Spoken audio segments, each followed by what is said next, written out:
Welcome to my Captain's Log special.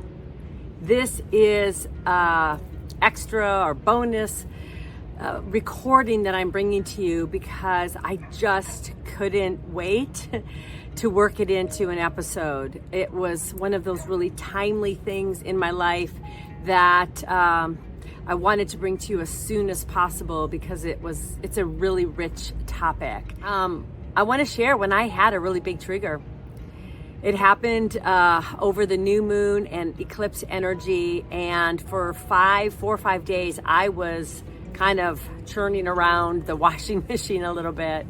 There's something I've noticed. When we say yes to a goal, a dream, a calling, such as calling in our partner, stuff comes up.